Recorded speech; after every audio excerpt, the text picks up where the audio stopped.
Corona vaccine की race में इस समय 3 दावेदार आगे चल रहे हैं, मॉडर्ना, फाइजर और ऑक्सफोर्ड। रूस की स्पुतनिक को जोड़ दें तो संख्या 4 हो जाती है। इनमें सबसे बड़ा सट्टा ऑक्सफोर्ड यूनिवर्सिटी की वैक्सीन पर ही लगा हुआ है, क्योंकि भारत में 3-4 महीने पहले से ही पुणे के सीरम इंस्टीट्यूट ऑफ इंडिया में इसका निर्माण शुरू हो चुका है। ऐसे में अनुमान लगाया जा रहा है कि यही वैक्सीन भारत को सबसे पहले मिल सकती है। लेकिन ऑक्सफोर्ड की वैक्सीन में एक पेच है। क्या है पेच? वो ये कि इस वैक्सीन के जिस डोज को सबसे ज्यादा सफलता मिली, वो डोज वैज्ञानिकों ने जानबूझकर नहीं बल्कि भूल चूक से दे दी थी। ऑक्सफोर्ड ने हाल ही में एक प्रेस नोट जारी करके बताया था कि उनकी वैक्सीन 70% तक कारगर रही। 2 बैच को डोज दी गई थी। एक बैच में वैक्सीन 90% कारगर पाई गई, दूसरे बैच में 62% कारगर दिखी। दोनों बैच में वैक्सीन की अलग अलग मात्रा दी गई थी। अब जिस बैच में वैक्सीन 90% तक कारगर पाई गई, खेल वहीं हुआ है। अपने प्रेस नोट में ऑक्सफोर्ड वैज्ञानिकों ने बताया कि जिस बैच में वैक्सीन 90% कारगर मिली, उस बैच वाले लोगों को सबसे पहले वैक्सीन की आधी मात्रा दी गई थी, फिर 1 महीने बाद पूरी मात्रा दी गई। ऑक्सफोर्ड के साथ मिलकर इस वैक्सीन निर्माण में एस्ट्राजेनेका भी लगी है। इस कंपनी के बायोफार्मास्यूटिकल रिसर्च और डेवलपमेंट के एग्जीक्यूटिव वाइस प्रेसिडेंट मीन पांगलोस ने बताया कि नसीब से 90% वाले बैच में सफलता मिल गई। कैसे पता चली गड़बड़ी? एस्ट्राजेनेका के अधिकारी पांगलोस ने बताया कि जब अप्रैल के आखिर में लोगों को वैक्सीन की आखिरी डोज दी जा रही थी, तो लोगों में सिर दर्द, थकान और हाथ में दर्द जैसे साइड इफेक्ट्स देखने को मिले। लेकिन ये लक्षण पहली डोज के बाद सामने आए सिम्टम्स के मुकाबले बहुत कम थे। फिर वैज्ञानिकों ने पिछला डेटा छानकर निकाला तो पता चला कि पहली डोज में वैक्सीन की कितनी मात्रा गई। इसका वैज्ञानिकों ने गलत अंदाजा लगा लिया था। असल में वैज्ञानिकों के अंदाजे से आधी वैक्सीन ही दी गई थी। ये बात पता चलने के बाद वैज्ञानिकों के आगे समस्या थी कि ट्रायल फिर से शुरू किया जाए या आगे बढ़ा जाए। ट्रायल आगे बढ़ाने का निर्णय लिया गया, लेकिन दूसरी डोज में वैक्सीन की पूरी मात्रा दी गई। अब इसी बैच में 90% तक वैक्सीन कारगर मिली है। जो दूसरा बैच था, उसमें दोनों बार वैक्सीन की पूरी डोज दी गई थी। उस ग्रुप में वैक्सीन 62% तक कारगर मिली। अब वैज्ञानिक इस बात पर माथापच्ची कर रहे हैं कि वैक्सीन की आधी मात्रा में ज्यादा प्रोटेक्शन और पूरी मात्रा में कम प्रोटेक्शन कैसे मिल रहा है। अब इस माथापच्ची का जब हल निकलेगा तो हमें और आपको पता चल जाएगा।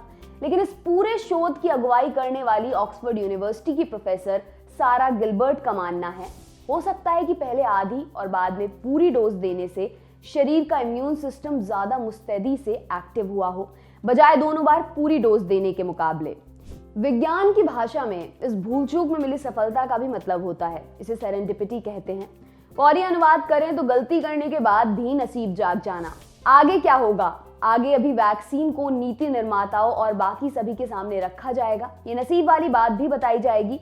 तब प्रशासक हरी झंडी देने के फैसले पर विचार करेंगे। इस पूरे झमेले का भारत के लिए क्या मतलब है? ऑक्सफोर्ड वाली वैक्सीन को पुणे में मौजूद सीरम इंस्टीट्यूट ऑफ इंडिया यानी कि SII बहुत पहले से बना रहा है, कोविशील्ड नाम से। इसका फिलहाल 3rd फेज का ट्रायल चल रहा है। लेकिन भारत में ऐसी नसीब जगाने वाली गड़बड़ी नहीं हुई है। मतलब ट्रायल में शामिल लोगों को 2 डोज दिए गए और दोनों बार पूरे डोज दिए गए, लेकिन ज्यादा कारगर पहले आधी और बाद में पूरी डोज मानी जा रही है। इस बारे में आगे का रास्ता SII के संस्थापक डॉक्टर साइरस पूनावाला ने इंडियन एक्सप्रेस से बातचीत में बताया। हम central drug standard control organisation से 45 दिन में कोविशील्ड के लिए स्पेशल इमरजेंसी मार्केटिंग की अनुमति मांगेंगे, यानी वैक्सीन के आधी डोज को मार्केट में उतारने की स्पेशल अनुमति। लेकिन वो मिलना मुश्किल है। क्यों? इसका जवाब है कानून। इंडियन एक्सप्रेस से ही बातचीत में CDSCO के अधिकारी ने नाम न बताने की शर्त पर कहा, अगर उन्हें पूरे डोज की परमिशन मिली है तो उन्हें पूरा डोज ही जनता को देना होगा, क्योंकि यहाँ पर उसी डोज के साथ उन्होंने ट्रायल किया है। लेकिन अगर वो आधी डोज की मार्केटिंग के लिए परमिशन मांगते हैं तो पहले उन्हें आधी डोज के साथ इंडिया में ट्रायल करना होगा। लेकिन क्या ये बात इतनी बड़ी है? नहीं भी और हाँ भी। बड़ी बात इसलिए नहीं है क्योंकि भारत में अप्रूवल के लिए किसी वैक्सीन का 30 से 50% तक ही कारगर होना बहुत है।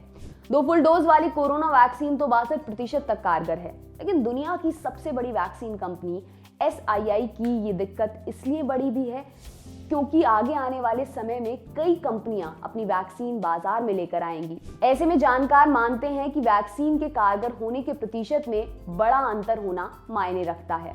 यहाँ पर ये बात इसलिए भी जरूरी है कि अगर कोविशील्ड के आधे डोज को लेकर SII मार्केट में उतरना चाहती है तो नियमों के मुताबिक फिर से ट्रायल करना होगा।